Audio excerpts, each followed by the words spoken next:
Greater Noida में अपने घर के लिए 12 साल के लंबे इंतजार के बाद सुपरटेक अपकंट्री के होम बायर्स यमुना प्राधिकरण के दफ्तर के बाहर अनिश्चितकालीन धरने पर बैठ गए हैं। होम बायर्स ने हाथों में तख्ती लेकर और थाली बजाकर सुपरटेक बिल्डर और प्रशासन के खिलाफ गुस्से का इजहार किया।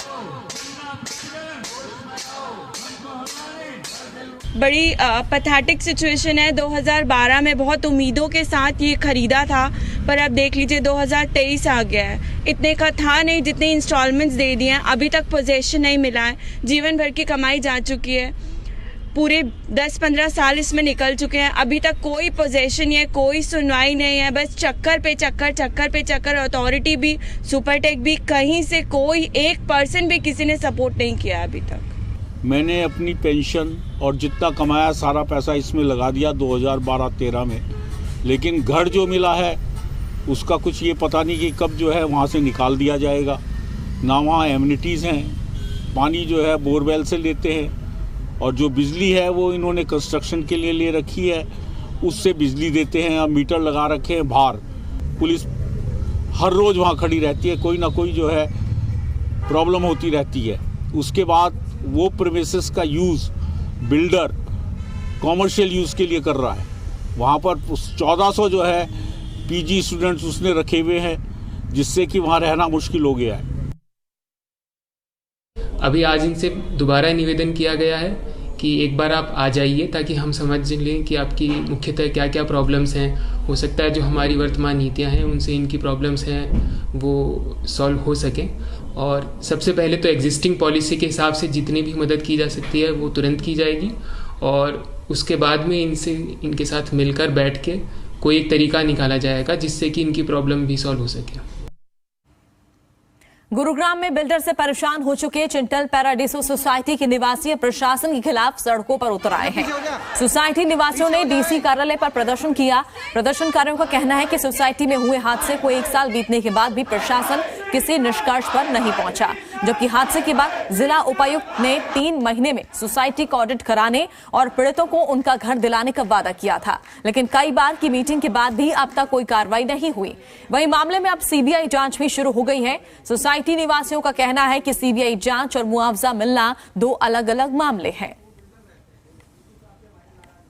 हम सीआईएल से तो परेशान हैं ही कि सोलोमन तो वो तो एक बिजनेसमैन है, वो अगर कुछ नहीं कर रहा तो वो उसकी बिल्कुल सेल्फिश आदमी है। लेकिन प्रशासन भी हमारे लिए कुछ कर नहीं पा रही है। जिस पे हम भरोसा करना चाहें वो प्रशासन भी हमारे लिए अभी तक कुछ कर नहीं पाई। 3 महीने टोटल का टाइम बोला गया था कि सारे आईआईटी रिपोर्ट 3 महीने में आएगी। 3 महीने फ्रॉम फरवरी 10, 2022। आज 1 साल बाद भी सिर्फ 1 टावर का ऑडिट रिपोर्ट दिया है, वो भी डी टावर का, जिसमें वो डेमोलिशन की बात कर रहे हैं। लेकिन डेमोलिशन के बाद क्या हमारे को नया घर बना के देंगे कि नहीं, उसके बारे में कोई इन्फॉर्मेशन नहीं है। जब ये हादसा हुआ था, बिल्डर ने हमारे को एक रिटर्न लेटर दिया था, जो उनके सिग्नेचर पे लेटर है, उसमें लिखा था कि हाँ, अगर मैं ऑडिट रिपोर्ट करवाऊंगा, जैसे गवर्नमेंट ने करवाई ऑडिट, आईआईटी से रिपोर्ट करवाऊँ, उसने उन्हें बोला कि अगर इसमें कोई डिफेक्ट आ गया कि कोई बिल्डिंग अनसेफ निकली तो मैं इन लोगों को रिहेबिलिटेट करूंगा, स्वैप करूंगा, और प्लस अगर कोई स्वैप नहीं करना चाहता उसको कंपनसेशन दे दूंगा या रिकंस्ट्रक्शन करके दे दूंगा। आज की डेट में वो बंदा तैयार ही किसी चीज़ पर नहीं हो रहा है। और सबसे मतलब आयरनी ये है इस कंट्री की, हम लोग बाहर सड़कों पे बैठे हुए हैं, कोई हमारी सुनवाई नहीं कर रहा, और बिल्डर को कोई कुछ, वो तो आराम से बैठा हुआ होता, अपने घर में मस्ती से बैठा हुआ, डेली ऑफिस अटेंड करता है, उसको कोई चिंता ही नहीं है। और हम लोग इधर 500 फैमिली जो सड़क पे आए हैं उनके बारे में कोई सोच ही नहीं रहा था।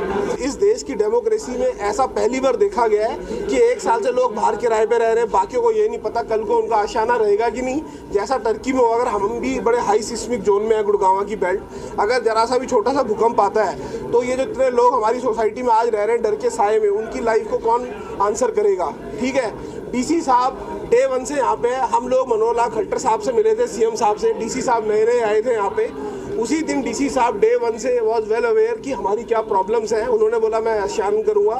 एडीजी साहब, मीणा साहब, थ्रू आउट लोग ये फर्स्ट डे से हमारे साथ इन्वॉल्व हैं, लेकिन हमको कोई भी सोल्यूशन नहीं मिलता। चिंतल सेरेनिटी में उसने उसके लिए वो ऑफर दिया, हमसे बातें करता रहा, हमसे ये कहता रहा कि अगर आप कोर्ट में नहीं जाओगे तो आई विल सेटल।